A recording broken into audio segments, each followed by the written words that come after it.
Ito, meron pa isang binuksan dito na approach papuntang tulay. Yung dati kasing daanan ay dyan, papunta doon. Ito ngayon, meron na silang binuksan pa isa dito. Para straight, going straight, papuntang tulay. So yung kulang na 4 na high girders, ando na, naka-curing period pa. At saka meron pa yung pre-stressing at saka post-tensioning. Kasi gano'n ang mga tulay ngayon meron dapat siyang pre-stressing and post-tensioning. Kasi meron niyang mga tendons, wire cables, tendons sa loob mismo ng kuhan. Para meron siyang tensile strength. Cement alone is compression. Compressive strength lang ang cement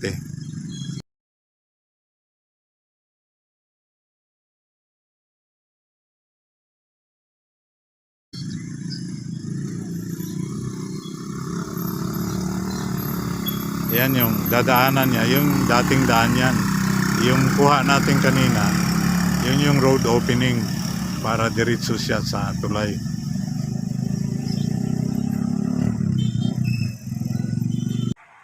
At ito na nga, narating natin kahit na malayo sa Kabihasnan.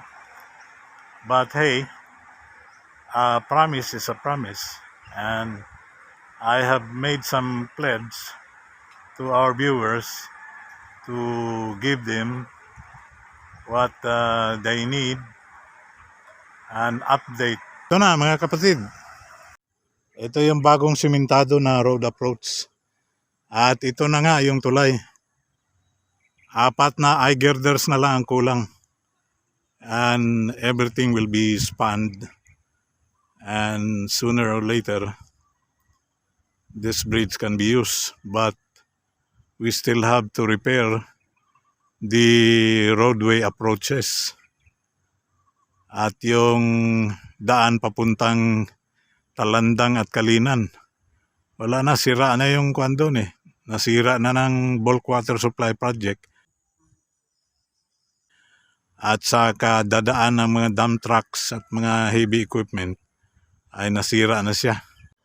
Ito mga malalaking truck na dumadaan dito.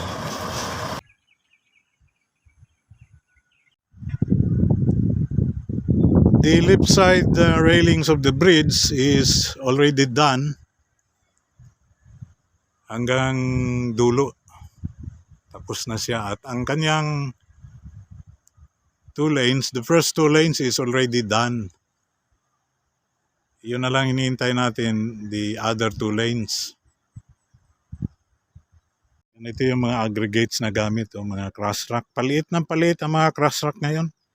Used to be the smallest is 3/4. 3/4 ang cross-track noon sa panahon namin. Ngayon, paliit na siya ng paliit.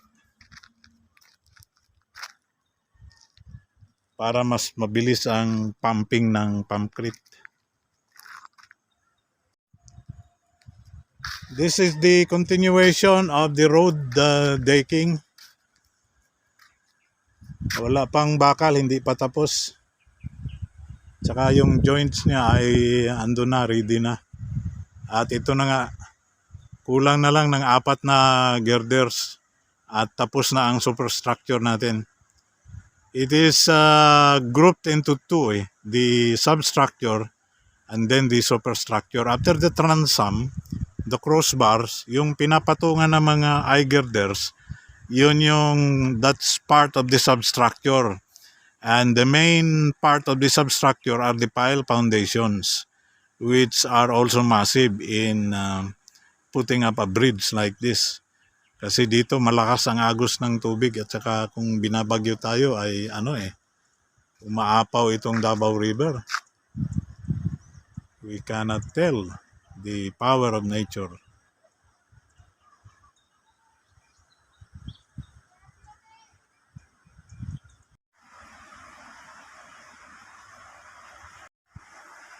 On my left, this is what we've got.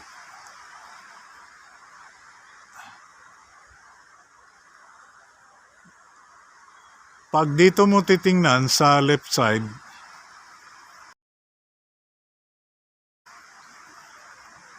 parang tapos na siya eh. Parang tapos na ang tulay.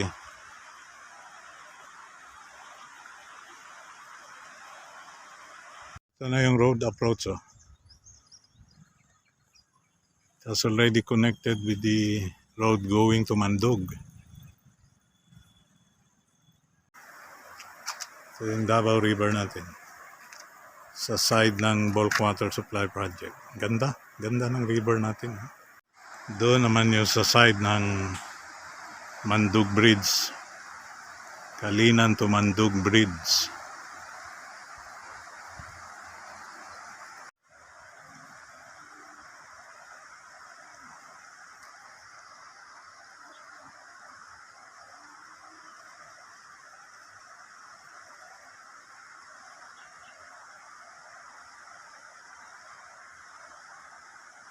Mga tatlong span din siya ng 40 meters na eye girders. Mahaba-haba rin itong tulay na ito.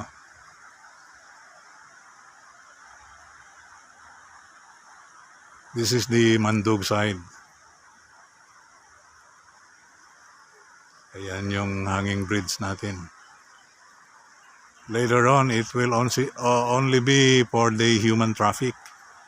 No longer be used by the motorcycles. Kasi nagkakaipitan dyan eh. Tao at saka yung motorsiklo dahil ano lang siya, masikip siya eh. Ayan, ginagamit ng mga bata papuntang school.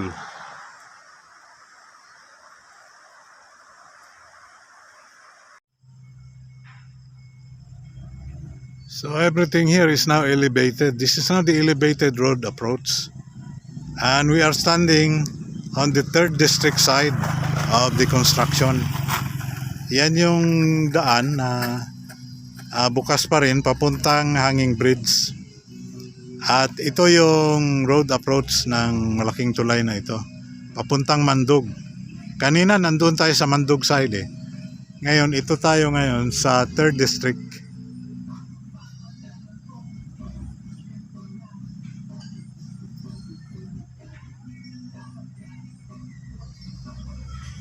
Yan, ganun kalalim yung slope niya oh. Mga ano rin ito eh, mga 20 feet down and up. Elevated na siya eh. Doon sa noon, dyan lang eh. Yan ang level niya dyan eh. Nasa taas na tayo ngayon sa slope.